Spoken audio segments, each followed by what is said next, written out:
Hello, मी श्रुती. माझ्या गंमत in life या चॅनलमध्ये तुम्हा सर्वांचे स्वागत आहे. आज मी डोमिसाईल सर्टिफिकेटबद्दल काही माहिती देणार आहे. ते कधी काढायचं मुलांनी, पॅरेंट्सची कुठली डॉक्युमेंट लागतात, मुलांची कुठली डॉक्युमेंट्स लागतात आणि ते आपल्याला केव्हा लागतं, ते कुठे सबमिट करायचं. या 4-5 गोष्टी मी तुम्हाला सांगणार आहे.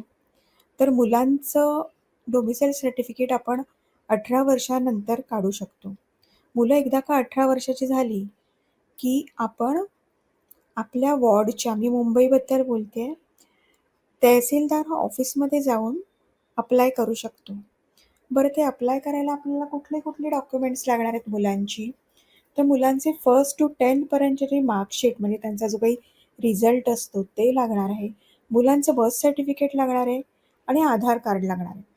आधार कार्ड जर तुमचं रिन्यू नसेल तर ते रिन्यू करून घ्या पोस्ट ऑफिसमधून. 10 दिवसात ते मिळतं आपल्याला. सॉफ्ट कॉपी तरी 10 दिवसात मिळते आणि हार्ड कॉपी पण 4-5 दिवसांनी पुढील आपल्याला मिळून जाते. सो ही 3 मेन डॉक्युमेंट आहेत मुलांची. आणि इतर काही असेल तर तेही बरोबर घेऊन जायचं, पॅन कार्ड वगैरे असेल तर. आणि वडिलांचं डोमिसाईल सर्टिफिकेट असेल तर तुम्हाला या कामामध्ये काही एक अडचण येणार नाही. सो वडिलांचं डोमिसाईल सर्टिफिकेट, त्यांचं आधार कार्ड, या 2 गोष्टी लागणार आहेत. आपण 18 वर्षाची मुलं झाल्यानंतर अप्लाय करत आहोत, कारण आपल्याला 12वी पास आउट झाल्यानंतर डिग्री कॉलेजला जेव्हा मुलं जातील आपली, तेव्हा ते सबमिट करायचं आहे. सो 18 वर्षाची मुलं कधी होतात? जेव्हा त्यांची 11वी होते आणि 11वी झाल्यानंतर 11वीचा रिझल्टही आलेला असतो, तोही त्याच्यात जोडला तरी चालेल.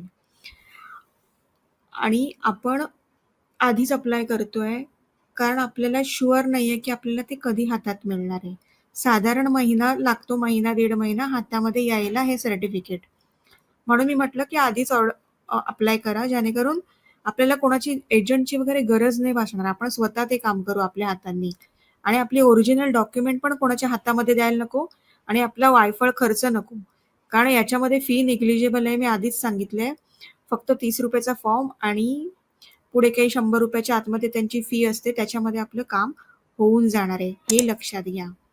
सो सरकार आपल्या सेवेसाठी आहे आणि तहसीलदार पण आपल्या सेवेसाठीच आहे. आपल्याला तो आपलं डॉक्युमेंट देणार टाईमात.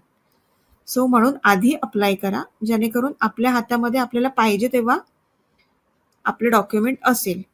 यासाठी 2-2 सेट्स करा, मी आधीच सांगितलेलं आहे. रेशन कार्ड पण बरोबर घेऊन जा. शक्य तेवढ्या डॉक्युमेंट जेवढे आपल्याकडे आहेत ना ओरिजिनल, तेवढे घेऊन जायचे. लागले, त्यांनी मागितले की त्यांना द्यायचे. आपण तिथे वाद नाही घालत बसायचा. पेन वगैरे सगळं आपलं आपण कॅरी करायचं. झालं. एवढीच माहिती मला द्यायची होती. आवडली असेल माझी माहिती तर चॅनेलला सबस्क्राईब करा, व्हिडिओला लाईक करा आणि शेअर जरूर करा. Thank you.